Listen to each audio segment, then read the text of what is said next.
Hi, my name is Andrew McLaren. Today we're going to be talking about making memes in your science classroom so that you can recognize creative students and incorporate student culture.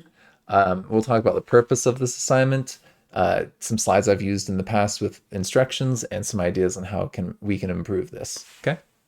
The main purpose of this assignment isn't really to cover like a learning standard or even really a practice because the modeling practice is not really about the making of the memes. Like they don't fully align. Like you're not going to have things to scale or proportions shown in your meme most likely. So due to this, I wouldn't make this something that's worth points in the class. Some people would maybe do extra credit for this. I have some issues with extra credit. I've got a whole video discussing why. But this kind of gets us off target. And so we don't want to like require students to kind of go off target, but we want to give that option for students who are kind of funny, like they like to make jokes, right? So if we can do this in a good way, then we can teach the students about how to make appropriate jokes in the right setting, which is an important skill. So I think that this way, if you put it on a Padlet, you can have all the students be honored. Yes, you can have these memes get posted in your classroom, but it's very difficult to do that for all of your students, especially throughout the whole year. But they can go back and they can look at these Padlets throughout the whole year if you do it digitally. So I like that myself. And then students will learn a little bit from each other while they're reviewing stuff doing this assignment. So they will be looking back at concepts that they've learned, trying to apply them in a new way. So in terms of like Bloom's taxonomy, this is kind of like higher order, but it might be tricky for some students. So I wouldn't really require it. Like being a comedian isn't one of our learning objectives in the science classroom, but it's good to honor that. I would give this personally as an optional review before a test. Um, it's not really going to align to help them with the test, but students who have extra time could work on this if it's something that they would like.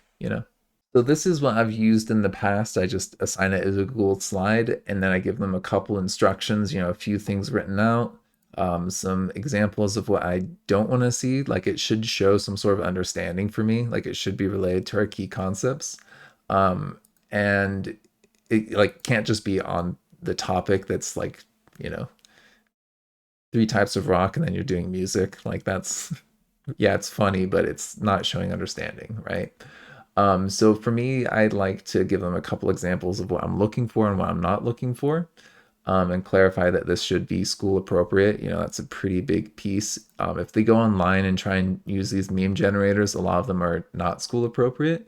So I would have students just use an image on a slide and then they can add text onto that. And I have like a whole series of video instructions on how to do that on my YouTube channel so students could watch that and kind of like make the meme with the video if they feel like they need that support. And there's captions on that so it supports students who don't speak English fluently very well.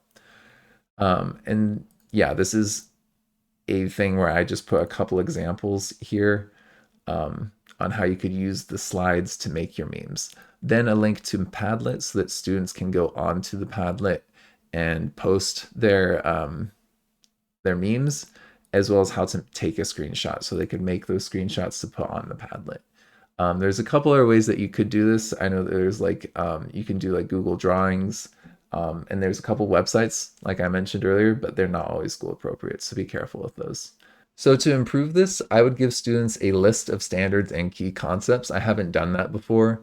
I think that if they had that, they could pick one. That would make it a lot easier for students who are like, I don't know what we've covered recently or what I can make jokes about. Then if you can have a nice central place for the Padlet so students can see all the memes for that unit as well as the ones for previous years, that would be kind of cool for them to just be able to have that option to check that out when they want to. And then also using those old memes in your lessons, maybe even quoting the student who made it. I'm not sure about that. You might need to ask permission from that student, right? But I think more people would get into it if they saw that. And then also, I want to maybe provide more templates for the memes. So like I only had a couple images that I was showing them. I'd maybe show them a few more. Thank you for McLearning with me. Before you go, please check out the following services that I offer with my business. So if you click the link in my videos, this goes to my website. I might be changing it from Podia because I'm no longer doing the interactive videos for sale. I might put those up for free. But most of my other services are linked here. So you can see that I've got like a Teachers Pay Teachers and a Wyzant. The Teachers Pay Teachers has a lot of my assessments that I have for like the NGSS, as well as lessons that I made when I was actually a teacher in the classroom. So I've got quite a few things like CERs and other things on there. If you want to get one-on-one live support from me, either like with science or like working on like teaching support lessons and that kind of stuff, you can sign up through Wyzant. I have a link to there where you can contact me there, and we can schedule hourly appointments. And I've got a few other things on here like a Facebook page, and other social media.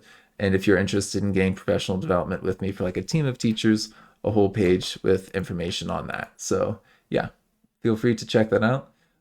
Thank you.